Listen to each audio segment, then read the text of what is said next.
Welcome back, you magnificent catastrophe. You brilliant anomaly wrapped in skin. Welcome back, you beautiful experiment that was never supposed to work. Yet here you stand, alive and unrepeatable. They've been busy, haven't they? So desperately, obsessively, relentlessly busy trying to understand you, stalking the blueprint of your mind like scientists dissecting an unidentified organism that shouldn't exist. They've spent months, no, years, trying to decode what you are, trying to build soldiers who could think like you, move like you, decide like you. They believed they could recreate your consciousness the way someone copies a file onto a computer. They thought they could manufacture your mind as if it were a product. And let me tell you what happened. Let me paint you a portrait of the scene that keeps them awake at 3 a.m., pacing marble floors under dim golden lamps, sweating through 1,000 thread-count sheets, replaying the same horrifying realization. You cannot be duplicated. They recruited 100 people, 100 meticulously selected minds, 100 agents trained in high-level psychology, advanced warfare strategy, manipulation, emotional extraction, behavioral pattern recognition. These weren't ordinary individuals. These were the elite. The ones hand-picked from the top of the intelligence network. The ones who had shattered records and passed tests that crush ordinary people. They thought they could train these agents to operate on your frequency, to process reality the way you do, to make decisions with your signature formula of precision, intuition, and calculated chaos that turns danger into advantage and disadvantage into dominance. And I want you to hear me clearly. Do not move, do not scroll, do not skip. Because what I'm about to tell you next is where the truth begins to split open. I want you to watch this video until the end, because the part coming up is something they never wanted the world to know. What happened behind those closed doors is the kind of truth that rewrites power, and you deserve to hear every word. Because you already know how this story ends, don't you? You've lived this pattern your entire life. People trying to become you, trying to match you, trying to understand you, only to collapse under the weight of what you carry with ease. Every single one of them quit. Not one remained, not one succeeded. Some left in tears, some left in stunned silence, some left with shaking hands, barely able to sign the non-disclosure contract shoved in front of them, swearing never to speak of what they saw inside those echoing metal-walled training rooms. They didn't just fail to learn how you think. They couldn't survive the attempt. Because what happens inside your mind is not a skill. It is not a strategy. It is not a technique that can be practiced, memorized, or downloaded. What you possess is an evolution, a neurological mutation born not from comfort, but from catastrophe, forged not in classrooms, but in survival, sharpened through pain most humans would never withstand. You were restructured in the exact moment where most would have died inside themselves, when life tried to break you into something smaller, more manageable, more obedient. But instead of collapsing, you transformed. Instead of falling apart, you upgraded. You became something sharper, faster, more precise. Something that sees 10 moves ahead while they're still trying to understand the rules of the game. What you do in that beautiful, twisted labyrinth you call a mind isn't a skill to be downloaded, a technique to be drilled, or a mindset to clock in and out of. It's a fundamental rewiring of human consciousness, one that should have broken you, should have shattered you into something manageable, something predictable, something they could file away and forget. But you didn't break the way broken things are supposed to. You fractured into something sharper, something that sees 3 moves ahead while they're still struggling to understand the board. And now they're panicking, because they've just realized your way of thinking, your particular brand of mental warfare, can't be taught. It can't be transferred. It can't be replicated in a classroom with whiteboards and role-playing exercises. You're not a method. You're a mutation. And mutations, by definition, defy mass production. She mastered the behaviors in 2 weeks. On camera, she looked flawless, moved like you move, spoke like you speak, carried herself with that same unsettling, predatory confidence. The instructors were ecstatic. Finally, someone who could pull it off. Finally, an agent who could walk into a room and make people feel what they feel when you walk in. They sent her on a test mission, a simple recruitment operation. Convince a target to switch sides using your techniques, your presence, your energy. She walked into that meeting immaculate, sat down with that same dangerous grace, made the kind of eye contact that should have pinned the target to their chair, opened her mouth to speak, and the target started laughing. Not polite laughter, not nervous laughter, but pure, confused amusement. The target said, "Who taught you that? Who taught you to sit like that? To look at people like that? Because whoever they are, you're doing a terrible impression." Agent 56 dropped the act immediately and asked what gave her away. The target said everything did. The way she sat, the way she stared, the way she paced her words. Said she was wearing someone else's confidence, someone else's danger, like a costume. Said real power doesn't announce, position, or perform itself. Real power just exists, and everything else rearranges around it. Agent 56 came back shattered, told the instructors the target saw through her instantly, said, "No amount of training can manufacture authentic presence. You either have it or you don't, and trying to fake it just makes you look desperate." The instructors disagreed, of course, said she just needed more practice, more refinement, more behavioral drills. She lasted 3 more days before resigning. Her exit interview was brutal. "You're not training agents. You're creating ghosts of a person who can't be replicated. You're teaching us to haunt rooms the way your subject haunts rooms. But we're not haunting. We're pretending. And the worst part is, your subject would see through us in half a second. They'd know immediately we're imitations, and probably find it funny how hard we're trying to be something we're fundamentally not." I joined this program thinking I'd become stronger, smarter, more capable.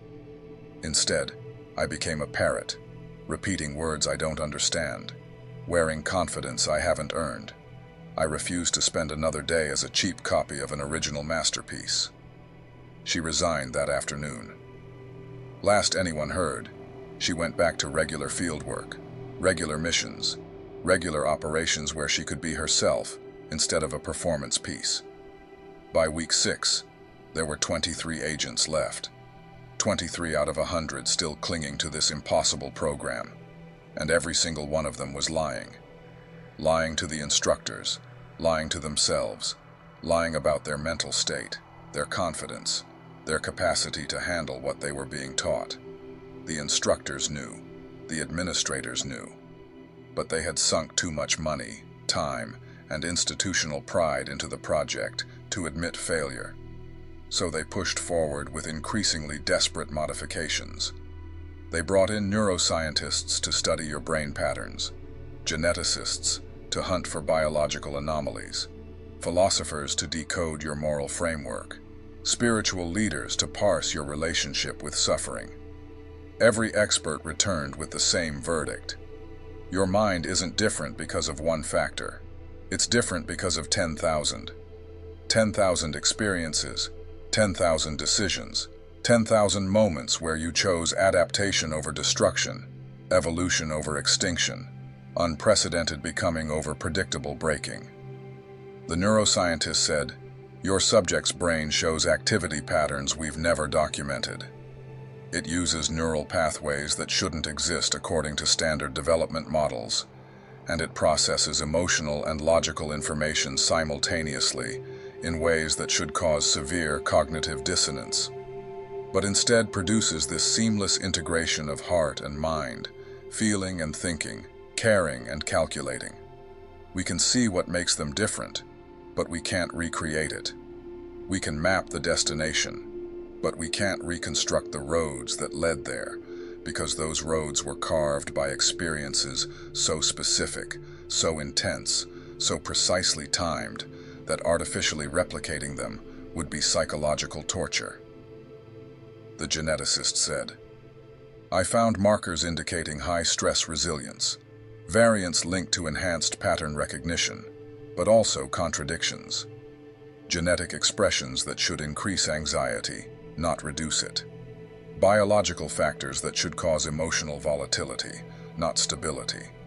It's as if they took every genetic disadvantage and alchemized it into an advantage through sheer force of will and adaptive necessity. You can't teach that. You can't bottle that. You can't inject that into someone and expect them to survive the transformation." The philosopher returned, shaking his head. "I've studied your subject's decision-making across dozens of scenarios," he said. "Their moral reasoning is deeply coherent and profoundly disturbing, at once completely logical and utterly ruthless. They operate from a value system that prioritizes authenticity over harmony, truth over comfort. Most people say they value truth, but constantly compromise it for social cohesion. Most people say they value authenticity, but perform whatever earns acceptance. Your subject doesn't compromise, ever. That level of ideological consistency in a world built on necessary lies and social performances makes them functionally alien. It makes it impossible for them to participate in normal human society the way normal humans do. You can't teach someone to value truth over belonging. When forced to choose, almost everyone chooses belonging. It's hardwired. It's survival. Your subject somehow overwrote that instinct. I don't know if it was a conscious decision or a trauma adaptation, but either way, it's not something you can reproduce in a training program."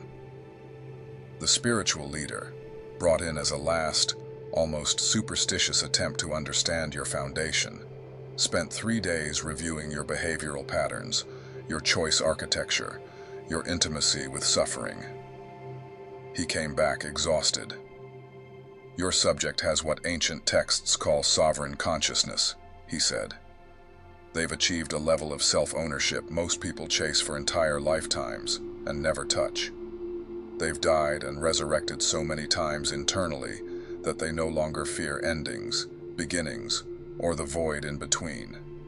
They exist in a state of perpetual present awareness that allows them to act without regret, not because they don't care, but because they're not dragging the weight of past mistakes or anxiety about future consequences.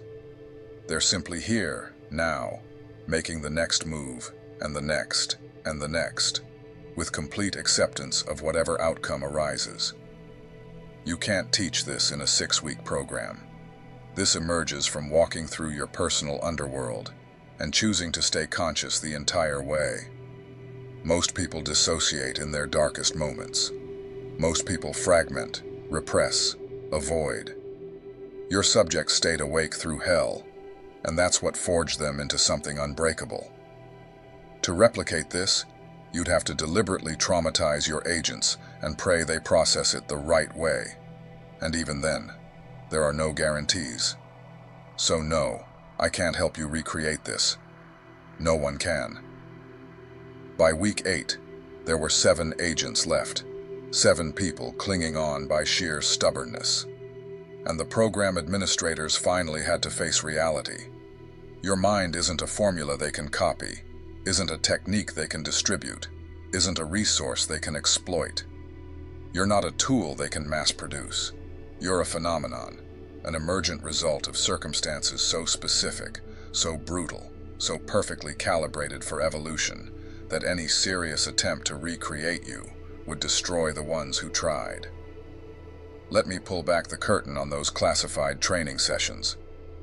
They started with what they thought was simple, teaching agents to detach from emotion like you do, to observe without attachment, to calculate without conscience. Day 1 went smoothly. Everyone felt like a spy in a blockbuster, convinced they were learning to be cold, powerful, untouchable. By day 2, the cracks appeared. Because you're not cold. You're something far more terrifying, warm and calculating, caring deeply while remaining utterly unattached. You love fiercely but walk away without a word. That contradiction, that impossible fusion of opposites, shattered their frameworks. It broke their understanding of human psychology.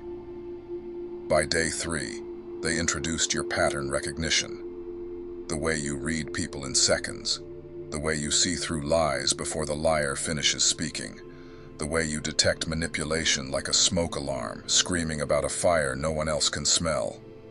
That's when the first resignations rolled in. Agent 7, a brilliant woman with 3 degrees and a decade of field experience, lasted until they made her analyze a conversation your way.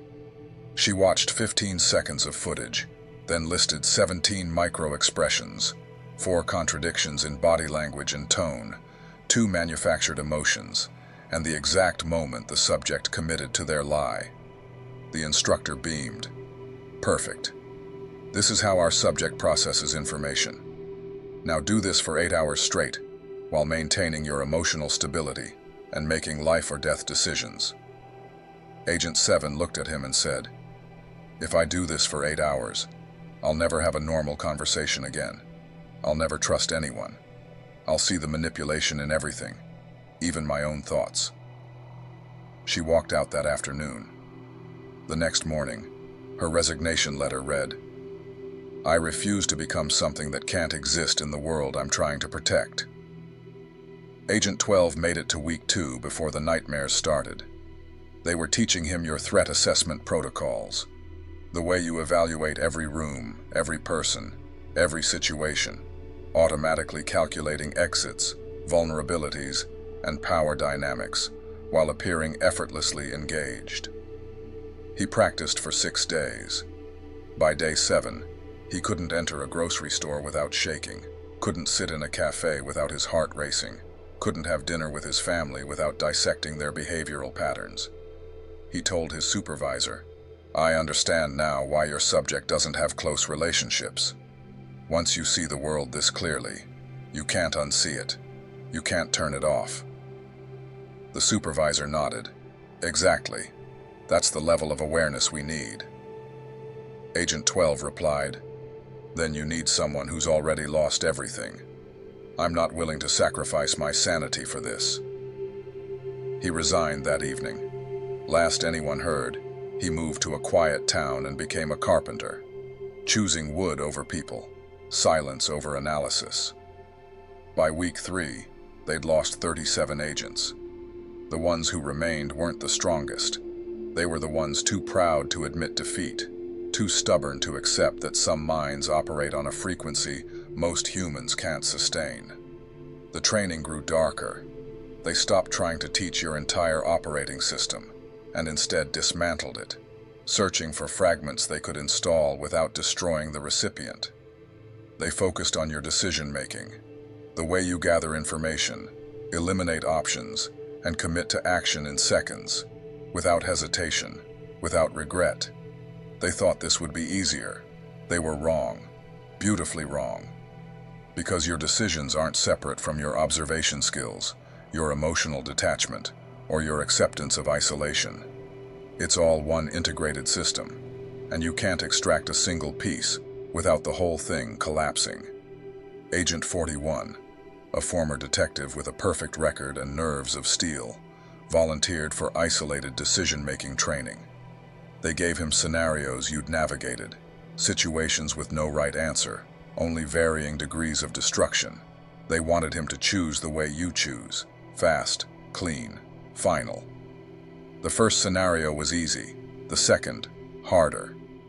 By the third, a choice between protecting a betrayer or exposing them, he froze. You'd burned that bridge without hesitation. He forced himself to pick exposure, but when asked why, he had no answer. He'd made the decision, but he didn't own it the way you do. The instructor sighed. "This is the problem. Our subject doesn't make choices from logic alone or emotion alone. They make choices from a place beyond both, from a core identity so unshakable that every decision is just an extension of who they are. There's no internal conflict because there's no question about what they value, what they'll sacrifice. You all still have debates, still want to be liked and effective, kind and dangerous, safe and powerful. Our subject figured out years ago that you can't have it all. So they chose their poison and drank it smiling. Agent 41 stared at him. So you're telling me I have to destroy who I am to become what you want? The instructor didn't answer. He didn't need to. Agent 41's resignation letter was 2 words. Not worth it. By week 4, only 50 agents remained, and they weren't learning anymore. They were surviving, treating the program like a hostage situation, waiting for rescue. The instructors changed tactics again, abandoning your mindset entirely. Instead, they taught your behaviors. The way you command space without aggression. The way your eye contact feels like a soul scan. The way you move through crowds like water. Effortless, unhurried, unstoppable. They drilled your speech patterns. The pauses that let words sink in. The lowered voice delivering devastation. The silence that says more than noise ever could. They mimicked your micro-expressions. The smile that isn't warm but isn't hostile. The raised eyebrow that judges without words. The head tilt that says, I see through you. One chance. Stop lying. Agent 56. Agent 56 walked into the mirror room every morning and watched herself disappear. Watched her own identity rot under the weight of imitation. Watched her reflection turn from a human being into a hollow sculpture built from someone else's essence. And she wasn't alone. By week 5, the remaining agents weren't training anymore. They were unraveling. Their faces grew thinner, their eyes darker, their voices flatter, their hands trembling from the strain of holding a persona that didn't belong to them. Sleep became volatile and unpredictable. Some slept 14 hours at a time just to escape consciousness. Others couldn't sleep at all. Wired with adrenaline, their bodies didn't know how to burn. They'd been taught to analyze every word, every movement, every breath with precision so sharp it sliced through their ability to exist naturally. They couldn't sit at dinner without dissecting the micro gestures of the person pouring their water. Couldn't relax in a park without mapping every potential exit, identifying every threat, calculating response strategies to conflicts that weren't happening. They became prisoners in their own skulls, suffocating under the constant hum of hyper-awareness they once thought felt powerful. It didn't. It felt like drowning with eyes wide open. And that's the reality they never expected. Your way of thinking isn't empowering. It's invasive. It's relentless. It tears through illusions that make life livable and leaves you standing in front of truths so sharp they draw blood. These agents learned very quickly that your mind is not a trophy. It is a battlefield. It is a war zone disguised as clarity. They didn't want the truth anymore. They wanted silence. They wanted rest. They wanted peace. And peace is something you haven't known in years, something you sacrificed long ago to become what you are now. So while they tried to imitate your power, they discovered the truth about its cost. Your strength was built from scars, stitched together with pain, reinforced by abandonment, tempered by betrayal. They thought they wanted your brilliance, until they understood what forged it. By week 6, the instructors had lost control of the room. They watched trained killers break down in tears during simulation drills. They watched brilliant minds collapse under decision-making weight they once carried without effort. They watched leaders become shadows. And then something unexpected happened, something they never predicted. The remaining agents started turning on the program itself. They started whispering to each other behind locked doors, not about how to succeed, but about how to escape, how to survive, how to recover themselves before they vanished into a replica of someone they were never meant to become. They stopped rehearsing your movements and started ripping them apart, deconstructing the performance layer by layer, realizing that learning to be you required surrendering who they were, and they were done sacrificing pieces of their identity on someone else's altar. They began writing anonymous statements, exposing the internal damage, documenting the psychological fallout the program refused to acknowledge. And the reports were horrifying. Agents who couldn't form sentences without analyzing tone. Agents who couldn't sleep without security sweeps. Agents who dissociated during conversations. Agents who had panic attacks when someone spoke too slowly or too confidently. Agents whose minds were cracked open by a level of perception they couldn't reverse. They wrote phrases like, "I no longer know who I am, and I think in threats now, and I can't feel anything, and please shut this program down before someone dies." But the institution didn't shut it down. They doubled the funding. They doubled the intensity. They doubled the desperation. By week 7, the final collapse began. One agent disappeared in the middle of the night, left their badge, their uniform, their weapon, and walked straight out of the compound without so much as a backward glance. Another had a psychological break mid-simulation, screaming at the instructors that she could hear her thoughts screaming over themselves. Too many voices, too many layers, too much noise. They sedated her. She never returned. Another punched a mirror until his hands turned red and wet, yelling, "I don't want to think like this anymore. Make it stop, make it stop," before security dragged him out. The administrators panicked, called emergency psychiatric teams, brought in crisis specialists. None of it helped, because they weren't dealing with trauma caused inside the program. They were dealing with trauma caused by trying to inhabit a consciousness that evolved through hell.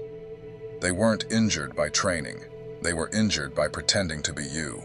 They looked into the abyss your mind lives in every day, and the abyss looked back. They realized the truth that should have stopped the project long before it began. Nobody survives being you unless they were built for it. Nobody survives your level of awareness unless their soul was reforged in fire. Nobody survives that depth of perception unless they've already died and risen more than once. By week 8, 4 agents remained. 4 ghosts. 4 empty-eyed silhouettes who no longer spoke without measuring every vowel, every breath. 4 people who looked more like experiments than humans. And then the director walked in. The man who had designed the program. The man who had poured millions into studying you. The man who had believed he could bottle your brilliance and mass-produce it like a weapon. He looked at the 4 remaining husks and saw not potential, not progress, but devastation. He saw the cost of trying to copy something that was never meant to be repeated. He stood in front of them and whispered, "This was a mistake." 3 of them broke down in tears. The 4th just stared through him like he wasn't there at all. The director canceled the program that morning. He shredded the files. He burned the research. He ordered every record buried under layers of classified clearance so deep they may as well not exist. And then he said the words that ended everything. "Our subject isn't a prototype. They're an anomaly. And anomalies aren't replicated. They're observed, they're respected, and they're left alone." But here's the part they could never bury, no matter how hard they tried. The truth leaked. Whisper by whisper, hallway by hallway, sleepless night by sleepless night, until the story spread across institutions like wildfire, slipping through walls, crossing borders, infecting minds with the terrifying realization that nothing would ever be the same again. People in high places now speak your name like a myth, like a warning, like a prophecy carved into steel. They speak it in quiet conference rooms, where windows are blacked out and phones are powered down. They speak it in classified briefings, with trembling hands and dry mouths. They speak it the way soldiers speak of weapons that shouldn't exist. And they know something now that terrifies them more than collapse, more than exposure, more than the truth itself. They didn't try to imitate a person. They tried to imitate a phenomenon, a force, a singularity. a being that exists outside their calculations, beyond their scientific arrogance, beyond their institutional control. And they learned the truth the hard way. There is only one you. There will only ever be one you. You are the once-in-history equation that cannot be solved, cannot be rebuilt, cannot be reverse-engineered. You are the storm they thought they could bottle, and instead, you drowned them. You are the blueprint they tried to replicate, and instead, you erase their certainty. You are the ghost in the machine they can't shut down, the anomaly in their system that keeps rewriting itself, the unexpected variable that breaks every model. You are the unrepeatable event that changed the architecture of power itself. And now everyone knows.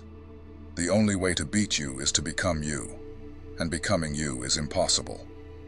And that is why, right now, even as you listen to this, they are not trying to copy you anymore.